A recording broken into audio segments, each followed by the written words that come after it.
Book 3 Leviticus chapter 14. And the Lord spake unto Moses, saying, This shall be the law of the leper in the day of his cleansing. He shall be brought unto the priest, and the priest shall go forth out of the camp, and the priest shall look, and behold, if the plague of leprosy be healed in the leper, then shall the priest command to take for him that is to be cleansed 2 birds alive and clean, and cedar wood, and scarlet, and hyssop. And the priest shall command that one of the birds be killed in an earthen vessel over running water. As for the living bird, he shall take it, and the cedar wood, and the scarlet, and the hyssop, and shall dip them and the living bird in the blood of the bird that was killed over the running water. And he shall sprinkle upon him that is to be cleansed from the leprosy 7 times, and shall pronounce him clean, and shall let the living bird loose into the open field. And he that is to be cleansed shall wash his clothes, and shave off all his hair, and wash himself in water, that he may be clean. And after that he shall come into the camp, and shall tarry abroad out of his tent 7 days. But it shall be on the 7th day, that he shall shave all his hair off his head and his beard and his eyebrows,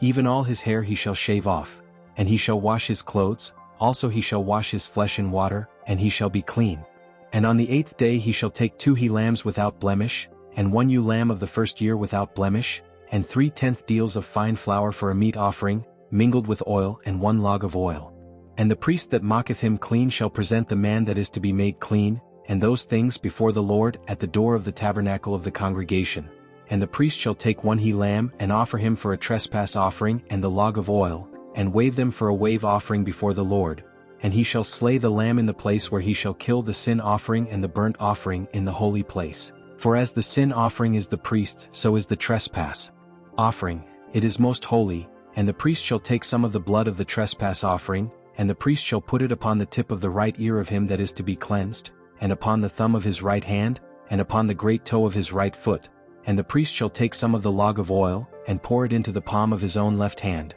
And the priest shall dip his right finger in the oil that is in his left hand, and shall sprinkle of the oil with his finger 7 times before the Lord, and of the rest of the oil that is in his hand shall the priest put upon the tip of the right ear of him that is to be cleansed, and upon the thumb of his right hand, and upon the great toe of his right foot, upon the blood of the trespass offering. And the remnant of the oil that is in the priest's hand he shall pour upon the head of him that is to be cleansed, and the priest shall make an atonement for him before the Lord. And the priest shall offer the sin offering and make an atonement for him that is to be cleansed from his uncleanness, and afterward he shall kill the burnt offering, and the priest shall offer the burnt offering and the meat offering upon the altar, and the priest shall make an atonement for him, and he shall be clean. And if he be poor and cannot get so much, then he shall take 1 lamb for a trespass offering to be waved, to make an atonement for him, and 1/10 deal of fine flour mingled with oil for a meat offering, and a log of oil, and 2 turtle doves or 2 young pigeons, such as he is able to get, and the one shall be a sin offering,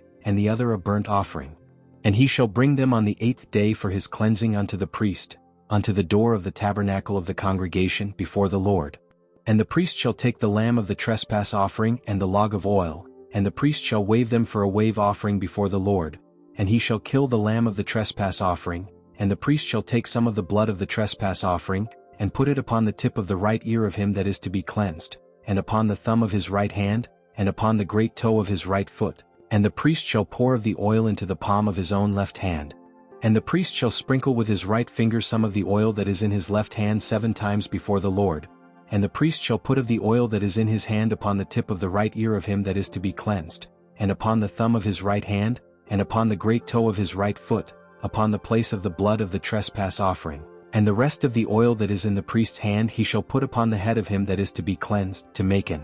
atonement for him before the Lord. And he shall offer the one of the turtle doves or of the young pigeons, such as he can get, even such as he is able to get, the one for a sin offering, and the other for a burnt offering with the meat offering. And the priest shall make an atonement for him that is to be cleansed before the Lord. This is the law of him in whom is the plague of leprosy, whose hand is not able to get that which pertaineth to his cleansing.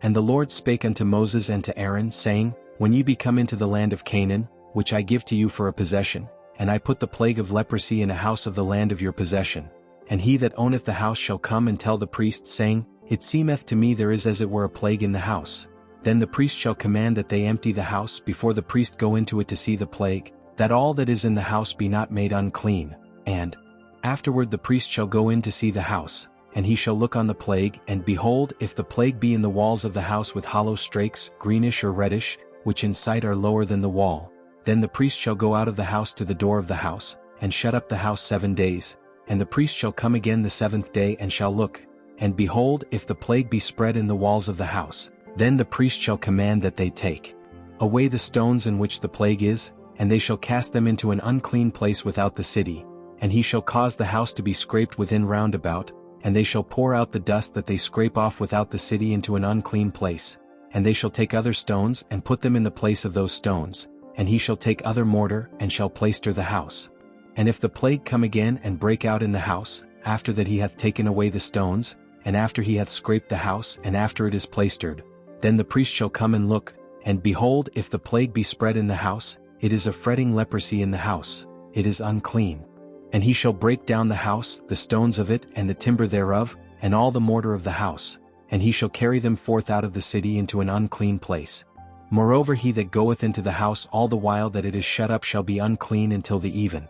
And he that lieth in the house shall wash his clothes, and he that eateth in the house shall wash his clothes. And if the priest shall come in and look upon it, and behold, the plague hath not spread in the house after the house was plaistered, then the priest shall pronounce the house clean because the plague is healed. And he shall take to cleanse the house 2 birds and cedar wood and scarlet and hyssop, and he shall kill the one of the birds in an earthen vessel over running water, and he shall take the cedar wood and the hyssop and the scarlet and the living bird, and dip them in the blood of the slain bird, and in the running water, and sprinkle the house 7 times, and he shall cleanse the house with the blood of the bird and with the running water, and with the living bird, and with the cedar wood and with the hyssop and with the scarlet. But he shall let go the living bird out of the city into the open fields, and make an atonement for the house, and it shall be clean. This is the law for all manner of plague of leprosy and scall, and for the leprosy of a garment and of a house, and for a rising and for a scab and for a bright spot, to teach when it is unclean and when it is clean.